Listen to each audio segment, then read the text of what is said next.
हमारे YouTube channel पर सभी दर्शकों को, हमारे भाई बहनों को हमारी तरफ से जय शिव परमात्मा की।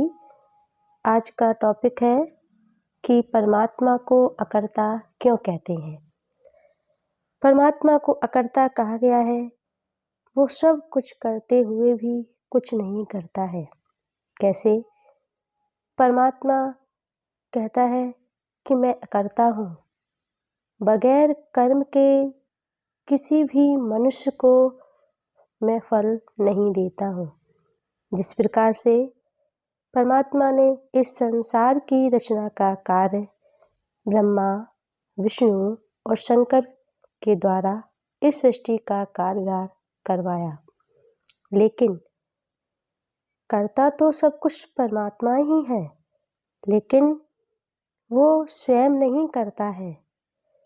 हम सभी बच्चों को माध्यम बना करके इस संसार का कार्य करवाता है।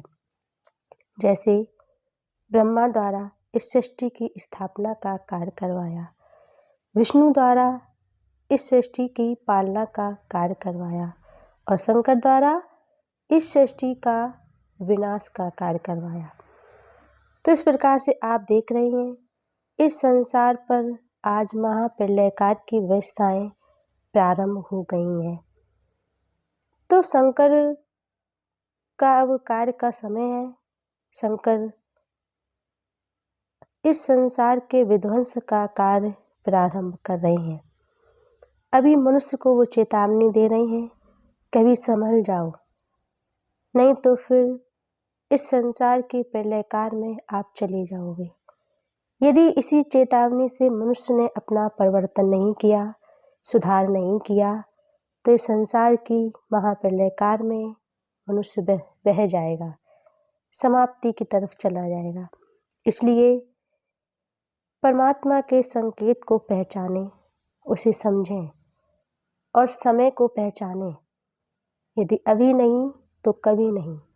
यदि अभी आपने परमात्मा को नहीं याद कर पाया, परमात्मा को नहीं पहचान पाया, तो फिर आपको समय नहीं मिलेगा।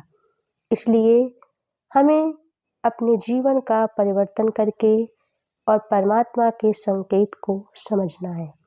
तो इस प्रकार से ब्रह्मा, विष्णु, शंकर के माध्यम से इस सृष्टि का कार्यभार संभाला और परमात्मा कहता है कि जब तक मनुष्य हमें अपनी निष्ठा को त्याग कर परमात्मा की ज्योति में लीन नहीं होगा,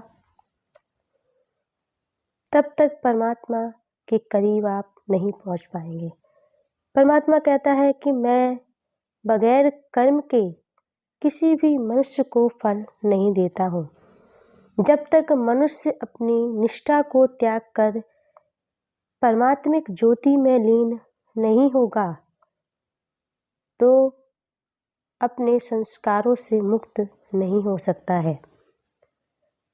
जब अपनी निष्ठा को त्याग कर परमात्मा की ज्योति में लीन होता है और लीन होने में जो उसे कष्ट होता है, उसी कष्ट के बदले मैं उसका कष्ट निवारण करता हूँ।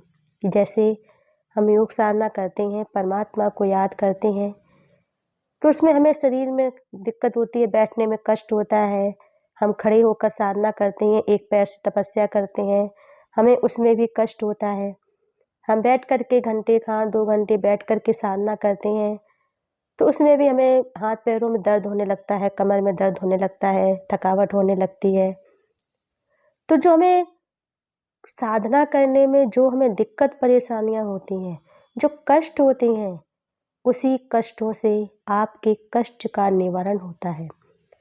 उन्हीं कष्टों से हमारे संस्कार कटते हैं और जब संस्कार कटते हैं तो हमें सुख और शांति की प्राप्ति होती है। हमें कभी भी दुखों का सामना नहीं करना पड़ता है। इस प्रकार से हम अपनी भावना से परमात्मा को याद करेंगे, तभी परमात्मा हमारी मदद करेगा।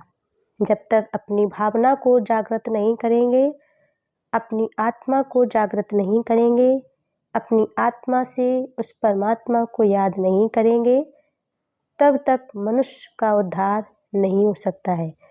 इसी प्रकार से परमात्मा को अकर्ता कहते हैं कि माना वो सब कुछ करता है और फिर कुछ नहीं करता, बल्कि वो करता करन करावनहार है। वो स्वयं नहीं करता है, वो सभी से अपना कार्य करवाता है। अच्छा, जय शिव परमात्मा की। यदि हमारी वीडियो आपको पसंद आई हो तो इसे लाइक करना ना भूलें। अच्छा, जय शिव परमात्मा की।